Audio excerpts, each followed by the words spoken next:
నమస్కారం ఇది సంగతికి స్వాగతం కళకళలాడుతూనే పైపైకి పోయిన అదే పసిడి వెలవెలబోతోంది ఏడాది క్రితం సరిగ్గా ఇదే సమయానికి 34000 మార్కు దాటిన పచ్చలోహం ఇప్పుడు 25000 చుట్టుపక్కలకు చేరి బేలచూపులు చూస్తోంది పెరగడమే తప్ప తరగడం ఎరగని జోరు నుంచి బేజారైపోతోంది ఆర్థిక విపణులు బలపడుతూ ముడిచమురు ధరలు అందుబాటులోకి వస్తున్న వేళ పుత్తడి మాత్రం ఆకాశ మార్గం వీడి నేలచూపులు చూస్తోంది ఆ వెంటే వెండి అంతర్జాతీయ నుంచి దేశీయం వరకు ఇదే పరిస్థితి ఇవే పరిణామాలు భారత జీవనంలో ఓ భాగంగా పరిగణించే బంగారం లెక్కలను తారుమారు చేస్తున్నాయి అయితే ఇప్పటికే తగ్గిన ధరలకు తోడు మరింత కిందకు వచ్చే అవకాశం ఉందన్న సంకేతాలు వ్యాపార వర్గాల్లో ఆనందం వెల్లివిరిసేలా చేస్తుంటే భారీ మదుపులు చేసిన పెట్టుబడిదారుల్లో తీవ్ర కలవరం రేకెత్తిస్తున్నాయి అసలు బంగారానికి ఏమైంది ఎందుకింతగా డీలా పడుతోంది పుత్తడి నేల దిగి రావడానికి కారణాలేంటి భవిష్యత్తులో ఈ ధరలు మరింత దిగి వచ్చే అవకాశం ఉంది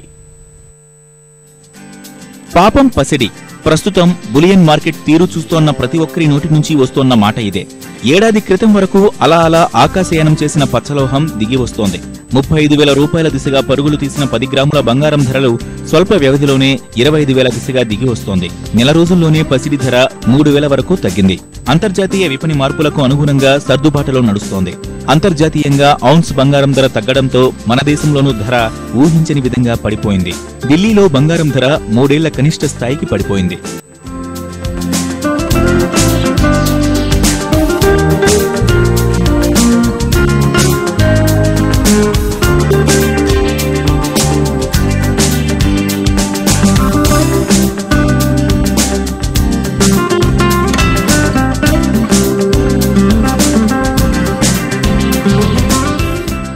పెరగడమే తప్ప తరగడం తెలియని బంగారానికి ఇంత కష్టం ఎందుకొచ్చిందో ఎవరికీ అర్థం కావడం లేదు పనిలో పనిగా పుత్తడి నేస్తాం వెండి ఇదే దారిలో నడుస్తోంది ఒకప్పుడు 70,000 మార్కు పైపైకి పోయిన కిలో వెండి ధరలు సగానికి పైగా దిగివచ్చాయి ఏడాది వ్యవధిలోనే జరిగిన మార్పులకు అనుగుణంగా కరెక్షన్ బాటలో నడిచిన వీటి ధరలు ఇప్పుడు మరే స్థాయికి చేరతాయో అన్న విషయం అంచనాలకే అందని పరిస్థితి ప్రస్తుతం కిలో వెండి ధర 34,200 10 గ్రాముల మేలిమి బంగారం ధర 25,900 వద్ద తచ్చాడుతున్నాయి స్వల్పకాలంలో ఇది మరింత తగ్గి పసిడి ధర 25,000కు చేరుతుందని వ్యాపారులు భావిస్తున్నారు అలానే వెండి కూడా ఇంకా కిందకు వచ్చే అవకాశం ఉందని అంచనా వేస్తున్నారు మొత్తంగా చూస్తే సమీప భవిష్యత్తులో కనిష్ట స్థాయికి పడిపోతున్న బంగారం ధరలు విపణి వర్గాలను అయోమయంలోకి నెడుతున్నాయి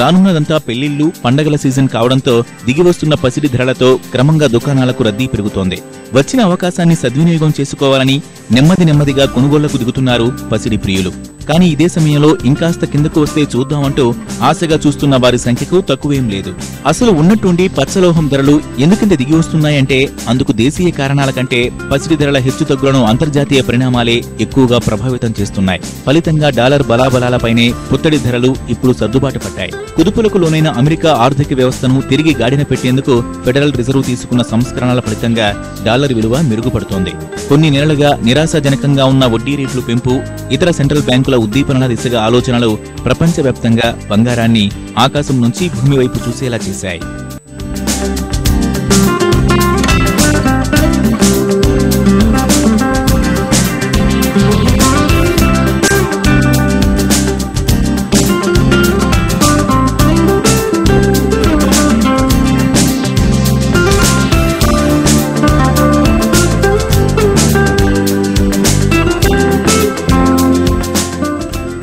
డాలర్ బలం పుంజుకోవడం వంటి పరిణామాల నేపథ్యంలో లండన్ మార్కెట్లో ఔన్స్ బంగారం 0.3% తగ్గి 1169.28 డాలర్లకు దిగజారింది బంగారం ధరలకు ట్రెండును నిర్దేశించే సింగపూర్ మార్కెట్లో 2.4% దిగజారి 1161.75 డాలర్లకు చేరింది బంగారం ధర ఇంత తక్కువ రేటుకు రావడం 2010 ఫిబ్రవరిలో జరిగింది ఇదే సమయంలో అమెరికా ఫెడరల్ రిజర్వ్ గతంలో ఆర్థిక రంగాన్ని ఉత్తేజితం చేయడం కోసం చేపట్టిన బాండ్ల కొనుగోలు ప్రక్రియను నిలిపివేయడంతో వడ్డీ రేట్లు పెరగడం ఖాయమన్న సంకేతాలు పసిడి ధరల్ని మరింత కిందకు తీసుకువస్తున్నాయి అమెరికా కోణం నుంచి చూస్తే అక్కడి ఆర్థిక వ్యవస్థ బలోపేతం అవుతున్న సంకేతాలు పెట్టుబడిదారుల్ని బంగారం నుంచి డాలర్ల వైపు మళ్లేలా చేస్తున్నాయి అలా అంతర్జాతీయ విపణిలో క్రమంగా బలహీనపడుతోన్న మేలిమి బంగారం ధర ఆసియా మార్కెట్లో మరింత ఎక్కువగా పతనం అవుతోంది. బ్యాంక్ ఆఫ్ జపాన్ అనూహ్యంగా ఉద్దీపనలు పెంచడం, యుఎస్ ఫెడరల్ బ్యాంక్ బాండ్ల కొనుగోలు నిలిపివేయడంతో డాలర్ బలపడటం, ఈక్విటీ మార్కెట్ ఆశాజనకంగా ఉండి లాభాలు పెరుగుతుండడం, అంతర్జాతీయ పుత్తడి మార్కెట్లో ఒడిదుడుకులకు లోనవుతుండడం పుత్తడి ధర తగ్గేందుకు కారణాలుగా అంచనా వేస్తున్నారు. ఫెడరల్ బ్యాంక్ నిర్ణయాలతో పాటు గత కొంతకాలంగా అంతర్జాతీయంగా మదుపరులు పెట్టుబడులకు ఆసక్తి కనబరచకపోవడం, దేశీయ మార్కెట్లలో కొనుగోళ్ల డిమాండ్ తగ్గడం కూడా ధరలు దిగిరావడానికి దోహదపడిందని విశ్లేషకులు అంచనా వేస్తున్నారు.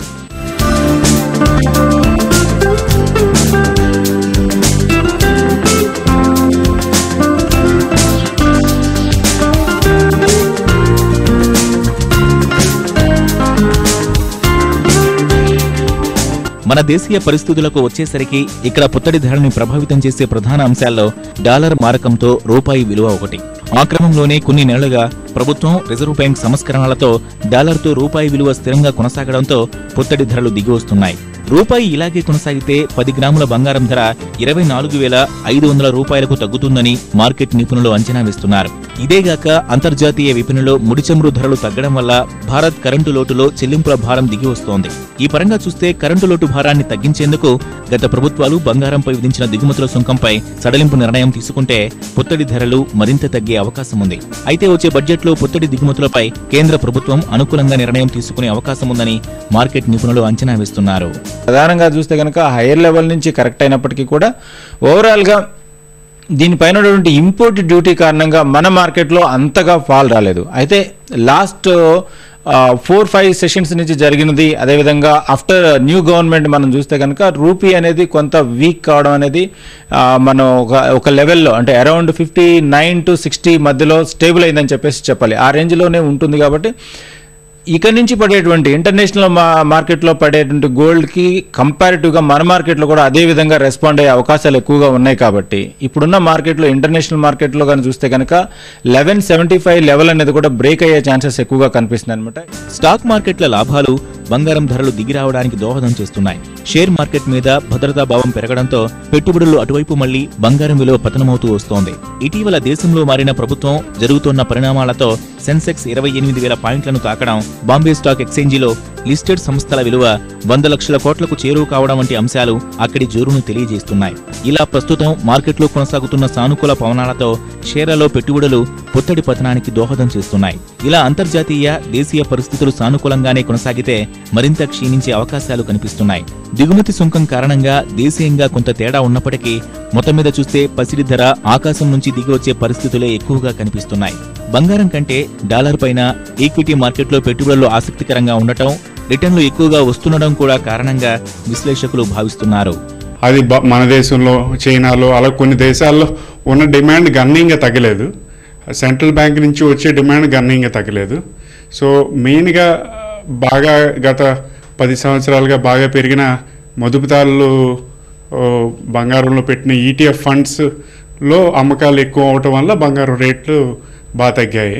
సో అది ప్రపంచవ్యాప్తంగా ఈక్విటీ మార్కెట్లో డబ్బులు లాస్ట్ 1-2 సంవత్సరాల్లో చూస్తే మదుపుదారులకి మంచి రిటర్న్స్, లాభాలు వస్తున్నాయి. కాబట్టి బంగారంలో పెట్టుకుంటే నష్టాలు వస్తాయి అనే వ్యూతో, అంటే గత 2 సంవత్సరాలుగా చూస్తే కనుక బంగారంలో డాలర్ టర్మ్స్లో చూస్తే నియర్లీ 1900 దాకా 10 ounce, అక్కడి నుంచి 1200కి దిగువగా వచ్చి 1140 10 ounce ప్రైస్కి వచ్చింది US డాలర్స్ పరంగా చూస్తే. సాధారణంగా మన దేశంలో బంగారాన్ని 2 రకాలుగా వినియోగిస్తారు. ఒకటి అలంకార సాధనంగా అయితే మరొకటి పెట్టుబడుల మార్గంగా. అందుకు తగ్గట్టే ఇంట్లో ఏమైనా పర్వదినాలు ఉన్నప్పుడు పండుగ సమయాల్లో పుత్తడిని ఎక్కువగా కొనుగోలు చేస్తుంటారు. ఆ ప్రకారం వచ్చే పండుగ సమయం కల్లా దిగి వస్తున్న పుత్తడి ధర విపణిలో కొత్త ఉత్సాహాన్ని నింపే అవకాశం ఉందని నిపుణులు అంచనా వేస్తున్నారు. దీనితో పాటు బంగారాన్ని స్థిరాస్తిగా భావించే వారికి తక్కువేం లేదు. ఎందుకంటే ఇతర ఆస్తులతో పోల్చినప్పుడు దీనిలో నష్టాలు తక్కువగా ఉండడం వల్ల ఈ బంగారంపై పెట్టుబడులు పెడుతుంటారు. అందుకే ప్రస్తుతం దేశీయంగా బంగారం విపణి అంత నిరాశాజనకంగా లేకున్నా భవిష్యత్తును దృష్టిలో ఉంచుకుని ఈ రంగంలో 5-10% మాత్రమే పెట్టుబడులు పెట్టాలని నిపుణులు పేర్కొంటున్నారు.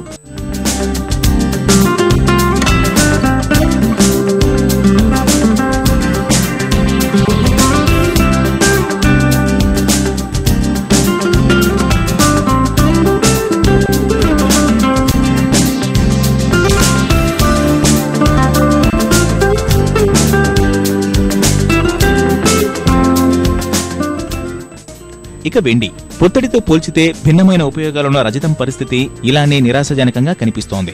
ప్రపంచవ్యాప్తంగా డిమాండ్ 70% పెరిగినా ధరలు మాత్రం పతనం అవుతూ ఉండడం వెండి పరిస్థితికి నిదర్శనం. అందుకే గతంలో ఒకసారి మునుపెన్నడూ లేని విధంగా వెండి విలువ దిగజారిన ఘటనను గుర్తుంచుకుని ఈ లోహంపై మదుపు చేసే ముందు జాగ్రత్తగా వ్యవహరించాలని నిపుణులు హెచ్చరిస్తున్నారు. వెండిని 34,500 నుంచి 35,800 మధ్య కొనుగోళ్లు జరిపితే దీర్ఘకాలంలో బాగుంటుందనేది విశ్లేషకుల అభిప్రాయం. ఇంతవరకు బాగానే ఉన్న తగ్గుతున్న పుత్తడి ధరలు ఇప్పటికే బంగారంపై మదుపు చేసిన వారిని కలవరపెడుతున్నాయి. సో ప్రస్తుతానికైతే 25 దిగువ స్థాయికి 24 క్యారెట్ 25 దిగువ స్థాయికి వస్తుందని ఎక్స్పెక్టేషన్స్ లేవు. ఆల్ క్లయింట్స్ అంటే below middle class customers, above middle class customers, high rich customers ఇప్పుడు క్వాంటిటీ పరంగా గోల్డ్ బిస్కెట్స్ ఏంటి, ఆర్నమెంట్స్ ఏంటి, మరి సిల్వర్ ఆర్టికల్స్ ఏంటి హెవీగా పర్చేజ్ చేస్తున్నారు. This is the best lowest price for customer purchases. ఇవి ఈ స్థాయిలో హ్యాపీగా కస్టమర్స్ పర్చేజ్ చేయొచ్చు. మొత్తంగా చూస్తే ఒక్కటి మాత్రం స్పష్టం, ఆర్థిక విపణుల దూకుడు దెబ్బకు భారతీయుల ఇంటింటి నేస్తం పుత్తడి ధరలు దిగాలు పడుతున్నాయి. నెల వ్యవధిలోనే తగ్గిన ధరల కారణంగా 25% పెరిగిన అమ్మకాలతో దుకాణదారులు ఊపిరి పీల్చుకుంటున్నారు. కానీ ఇదే సమయంలో ముడిసరుకు కొరత, ఇప్పటికే కేంద్రం అమలు చేస్తున్న 10% దిగుమతి సుంకం మాత్రం వారిని కలవరపెడుతూనే ఉన్నాయి. అందుకే వారంతా కేంద్రం దిగుమతులపై విధించిన 20:80 నిష్పత్తిని సవరించాలని విజ్ఞప్తి చేస్తున్నారు. పెద్ద కొనుగోళ్లపై విధించిన నగదు నిబంధనల్ని సడలించాలని వ్యాపార వర్గాలు కోరుతున్నాయి. అవి కూడా జరిగితే బంగారం ధరలు ఇంకా అందుబాటులోకి వచ్చే అవకాశాలు స్పష్టంగా కనిపిస్తున్నాయి.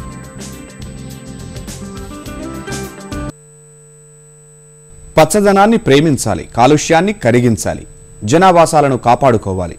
అప్పుడే ప్రకృతి చల్లగా ఉంటుంది, జీవకోటిని కాపాడుతుంది. కానీ ప్రపంచం దశాబ్దాలుగా పర్యావరణ వినాశనం దిశగానే అడుగులు వేయడం ఆరంభించింది. అభివృద్ధి పేరిట వికసించిన జీవన శైలి భూమిని విషతుల్యం చేసే దిశగా కదిలింది. సౌలభ్యాల కోసం, మరింత సౌఖ్యంగా జీవించడం కోసం వనరుల అతి వినియోగానికి ఒడిగట్టింది. ప్రకృతి పట్ల కర్కశంగా వ్యవహరించింది. ఫలితంగా పర్యావరణ సమతుల్యత దెబ్బతింటోంది. రానున్న కాలాన్ని భయానకంగా మారుస్తోంది. అతి మూలాలు అనర్థాలకు చేరువగా వెళుతున్నాయి. విపత్తు కాలానికి నాంది పలుకుతున్నాయి. ముంచుకొచ్చే వరదలు, దూసుకొచ్చే తుఫాన్లు ఇక నుంచి శరామామూలే అనే పరిస్థితి దాపురించినా ఆశ్చర్యం అక్కర్లేదు. అనేక అంతర్జాతీయ నివేదికలు మనిషి ఉనికినే ప్రశ్నించే స్థాయిలో వాస్తవాలు బయటపెడుతున్నాయి. మన నిర్లక్ష్యానికి భావితరాలు చెల్లించుకోబోయే మూల్యాన్ని కళ్లకు కడుతున్నాయి. ఆకలి కేకల సావులు కొని తెచ్చుకుంటారా అని ప్రతి ఒక్కరిని ప్రశ్నిస్తున్నాయి.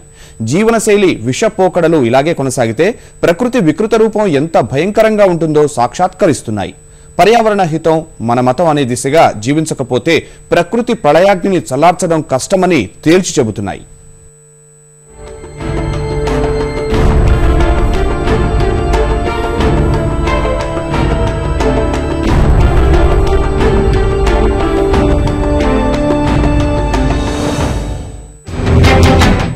$400 కోట్ల మందిని కాటేయనున్న క్షామం,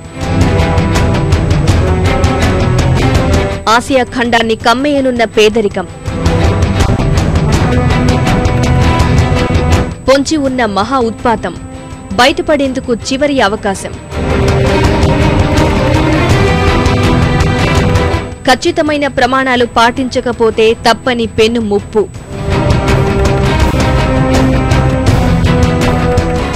పర్యావరణ వినాశనం రోజురోజుకి పెరిగిపోతోంది. పరిస్థితి చేయి దాటిపోతోంది. దశాబ్దాలుగా పర్యావరణ శాస్త్రవేత్తలు చేస్తున్న హెచ్చరికలే ఇవి. అవేవి అంతులేని నిర్లక్ష్యాన్ని, అడుగడుగునా జరిగిన వినాశనాన్ని అడ్డుకోలేకపోయాయి.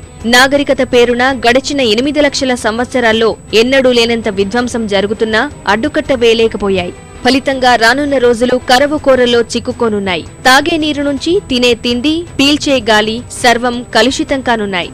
వరదలు, తుఫానులు, పెరుగుతున్న ఉష్ణోగ్రతలు, అతివృష్టి, అనావృష్టితో భవిష్యత్తును అంధకారం చేసేందుకు, మన ఉనికిని కబళించేందుకు ఎప్పటికప్పుడు పంజా విసురుతూనే ఉన్నాయి.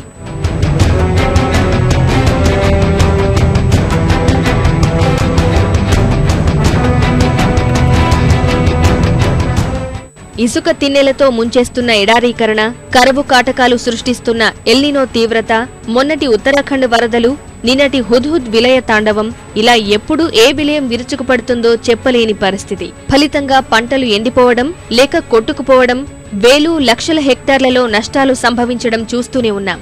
వందలు వేల మంది ప్రాణాలు కోల్పోతున్నాం. ఇప్పటి వరకు మనం చూసిన వినాశనం ఒకవైపే, భవిష్యత్తు మరింత భయంకరంగా ప్రమాదకరంగా ఉండబోతోందని ఐరాస ఆధ్వర్యాన వాతావరణ మార్పులపై అధ్యయనం చేసిన అంతర్జాతీయ బృందం ఐపీసీసీ స్పష్టం చేసింది. పర్యావరణాన్ని కమ్ముకుంటున్న విష ఛాయలపై ఐపీసీసీ బృందం 30,000 వైజ్ఞానిక పత్రాల్ని పరిశీలించింది. భూమి ఉపరితలంపై పెరుగుతున్న ఉష్ణోగ్రతలు సృష్టించనున్న వినాశనాన్ని కళ్లకు కట్టింది. వందల ఏళ్ల కాలంలో ఎన్నడూ లేని గరిష్ట పరిమాణంలో భూమిపై మీథేన్, బొగ్గు పులుసు వాయువు, నైట్రస్ ఆక్సైడ్ పేరుకున్నట్లు గణాంకాలతో సహా వెల్లడించింది. గతేడాది 3,600 కోట్ల టన్నుల బొగ్గు పులుసు వాయువు విడుదలైందంటే సమస్య తీవ్రతను అర్థం చేసుకోవచ్చు. పరిస్థితి ఇలాగే కొనసాగితే భావితరాలకు ప్రాణవాయువును కూడా మిగిల్చని పాపాన్ని మూటగట్టుకున్న ఖ్యాతి దక్కించుకోక తప్పదు. ఇంతటి పాపానికి ప్రధాన కారణం అడ్డు అదుపు లేకుండా వినియోగిస్తున్న శిలాజ ఇంధనాలే.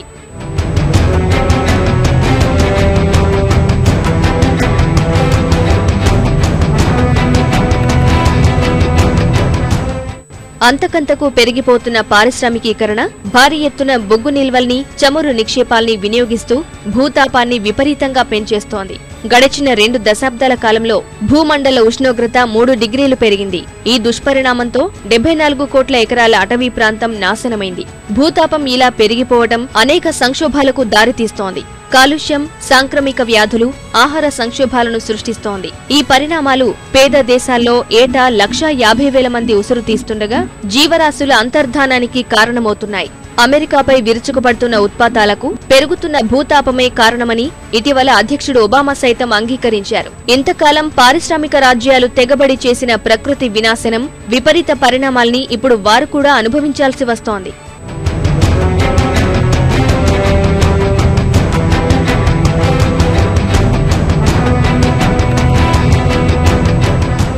ఇలా పెరుగుతూ పోతున్న భూతాపం ఆహారోత్పత్తిపైన పెను ప్రభావమే చూపనుందని ప్రపంచ బ్యాంకు నివేదిక గతేడాది హెచ్చరించింది. ఉష్ణోగ్రతల్లో సంభవించే అసాధారణ హెచ్చుతగ్గులు ఆహారోత్పత్తి దిగుబడిని తీవ్రంగా దెబ్బతీస్తాయని స్పష్టం చేసింది. ప్రపంచ జనాభాలో సగానికి పైగా ఉన్న ఆసియా ఖండం 2030 నాటికి తీవ్ర కరువు కాటకాలు చవిచూడాల్సి వస్తుందని ఐపీసీసీ హెచ్చరించింది. ప్రపంచ పేద దేశాల్లో 20 దేశాలు కలిగి ఉన్న ఆసియా మరింత ఘోరంగా పేదరికం బారిన పడాల్సి వస్తుందని తెలిపింది. ఐరాస ఆహార వ్యవసాయ సంస్థ అంచనా మేరకు 2050 నాటికి ప్రపంచ ఆహార అవసరాలు 60% మేర పెరగనున్నాయి. అందుకు అదనంగా 120 మిలియన్ హెక్టార్ల సాగుభూమి కావాల్సి ఉంది. అయితే ప్రస్తుత పరిణామాలు ఆ దిశగా సాగడం లేదన్నది జగమెరిగిన వాస్తవమే. అంటే ఆహార విపణి ఎదుర్కోబోయే గడ్డుకాలం ఎలా ఉండబోతోందన్నది అర్థం చేసుకోవచ్చు.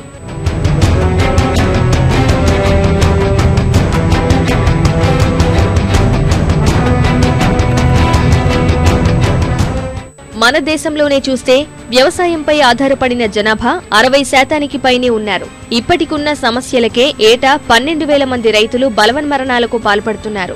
లక్షలాది మంది అప్పుల ఊబిలో కూరుకుపోతున్నారు. వారి కష్టాల్ని రెట్టింపు చేస్తూ రోజురోజుకు పెరిగిపోతున్న ప్రకృతి విపత్తులు గడ్డుకాలాన్ని కళ్లకు కడుతున్నాయి. హుద్హుద్ తుఫాను ఎన్ని వేల కోట్ల నష్టాన్ని మిగిల్చిందో చూశాం. పరిస్థితి ఇంత ఘోరంగా దిగజారడానికి వెనుక జరిగిన విధ్వంసం సామాన్యమైనదేమీ కాదు. విచక్షణారహితంగా పచ్చని వృక్షాలను నీలమట్టం చేయడం, భారీ స్థాయిలో అడవులను జనావాసాలుగా మార్చేయడం ప్రకృతి వికృత రూపానికి కారణమవుతున్నాయి. తలసరి అటవీ ప్రాంత లభ్యత ప్రపంచంలో 0.64% ఉంటే భారత్లో మాత్రం 0.08%కే పరిమితమైన దుస్థితి. ఇలాంటి పరిస్థితుల నేపథ్యంలోనే ఐపీసీసీ నివేదిక పర్యావరణ వినాశనం కారణంగా భారత్ ఎదుర్కోబోయే సంక్లిష్టతల్ని కళ్లకు కట్టింది. రానున్న రోజుల్లో ఋతుక్రమం గతి తప్పి వర్షాభావం పెరిగిపోతుందని, ఫలితంగా అనేక ప్రాంతాల్లో భూగర్భ జలాలు అడుగంటిపోయే ప్రమాదముందని, నదులు, జలాశయాల్లో నీటి మట్టాలు భారీగా తగ్గుతాయని వెల్లడించింది.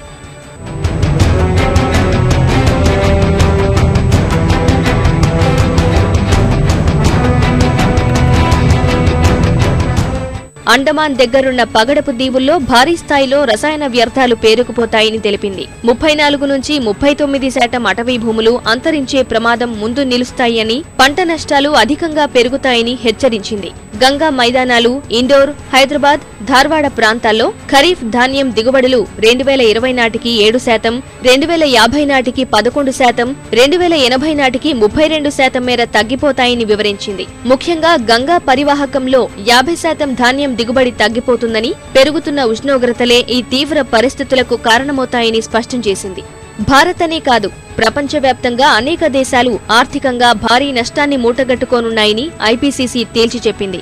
ఎడారీకరణ ప్రభావం కారణంగా చైనా ఏటా $10 బిలియన్ ఆర్థిక నష్టాన్ని భరిస్తోంది. గతేడాది ఐరాస విడుదల గణాంకాలు 2000 సంవత్సరం నుంచి ప్రకృతి విపత్తులు అంతర్జాతీయంగా $2.5 లక్షల కోట్ల నష్టాన్ని కలిగించినట్లు స్పష్టం చేశాయి. ఈ నష్టం గతంలో ప్రకటించిన నష్టాలతో పోలిస్తే రెట్టింపైనట్లు తెలిపింది. ఈ నష్టాలు ప్రపంచ ఆర్థిక వ్యవస్థను కుదిపేశాయని, అనేక దేశాల్ని ఇప్పటికే నష్టాల ఊబిలోనే ఉంచాయని వెల్లడించింది. వ్యవసాయం జీవనాధారంగా ఉన్న భారత్ వంటి దేశాల్లో ఈ నష్టం అనేక రకాలుగా ప్రభావం చూపింది. ఫలితంగా అనేక మంది ఆకలి కేకలతో అలమటించిన దుస్థితి. ఇలాంటి పరిణామాలు ఆసియా ఖండంలో ఉన్న సగానికి పైగా ప్రపంచ జనాభాను తీవ్ర అలజడికి గురి చేస్తాయని ఐపీసీసీ స్పష్టం చేసింది. ఇకనైనా పర్యావరణ వినాశనానికి అడ్డుకట్ట వేయకపోతే 2030 నాటికి ఏటా 10 లక్షల మంది ప్రాణాలు కోల్పోక తప్పదని అంతర్జాతీయ సంస్థ DRA హెచ్చరించింది. తక్షణం మేలుకొని చురుకైన కార్యాచరణ దిశగా చర్యలు చేపట్టాలని సూచించింది.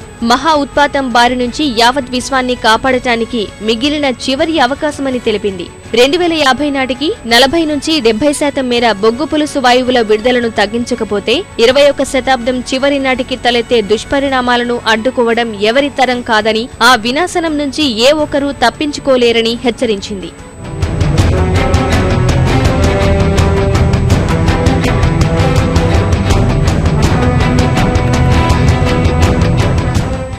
ఇప్పటికే పీకల్లోతు కూరుకుపోయిన క్లిష్ట సంక్షోభం నుంచి బయటపడే దిశగా అన్ని దేశాల ప్రభుత్వాలు కలిసికట్టుగా పనిచేయాల్సి ఉంది. మెరుగైన భూ నిర్వహణ విధానాలు, పర్యావరణ హితమైన పరిజ్ఞానాల వినియోగం, పంట, నీటి నిర్వహణకు మెరుగైన విధానాలు, సహజ వనరుల సమర్థ నిర్వహణ ప్రాధాన్యాలను గుర్తించాలి. ఉపద్రవాన్ని అడ్డుకోగల ఖచ్చితమైన ఆచరణయోగ్యమైన ప్రణాళికలకు శ్రీకారం చుట్టాలి. పర్యావరణ, అటవీ, నీటి యాజమాన్య విభాగాలను ఒకే తాటిపైకి తేవాలి. అలా కాకుండా కంటితుడుపు చర్యలుగా పచ్చదనం గురించి ప్రసంగాలు మాత్రమే చేస్తే సరిపోదన్న వాస్తవాన్ని గుర్తించాలి.